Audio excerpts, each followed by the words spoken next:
دیگر صحابہ شہید ہوئے، حضرت علی رضی اللہ عنہ کی شہادت ہے، اور تو کسی بھی صحابی کے اس پر آپ کو کوئی غم اور افسوس کا اظہار کبھی یاد نہیں آیا میرے مسلمان؟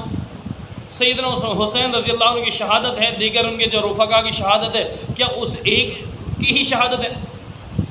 ایک ہی شہادت ہے پورے سال میں؟ کیا ایک ہی دن میں شہادت ہوئی ہے؟ تو مجھے بتاؤ میرے مسلمان، اگر شہادت غم اور افسوس کی چیز ہوتی تو میرے مسلمان پیارے نبی کے صحابہ وہ ضرور کرتے۔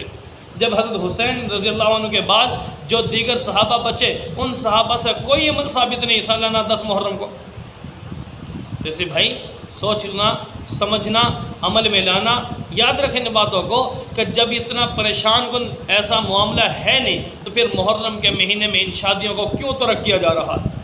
کبھی ان مہینے میں شادی نہ کرو، کس نے منع کیا؟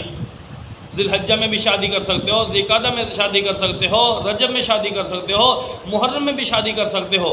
ہاں وہ الگ بات ہے، شور شرابہ، ڈھول باجا، ٹھیک ہے، گانے، فضول خرافات محرم میں نہ کرو، وہ تو ہم دیگر مہینوں میں بھی بتاتے ہیں آپ کو بھئی نہ کرو۔ ہاں اگر اتنا احترام اب آپ کو ہوگا کہ بھئی ڈھول باجا ہی نہیں کیا تو شادی کس چیز کی؟ تو میرے مسلمان، یہ شادی مسلمان کی شادی نہیں ہے، یہ غیر مسلم کا شعار ہے، غیر مسلم کے طور طریقے ہیں یہ۔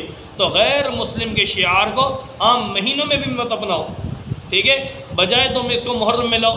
تو ہاں سادہ شادی کرو، ٹھیک ہے، خرافات سے پرہیز کرو، اپنے مختصر اور سادگی سے کام کرو۔ محرم کے مہینے میں شادی کر سکتے ہو، کس نے منع کیا؟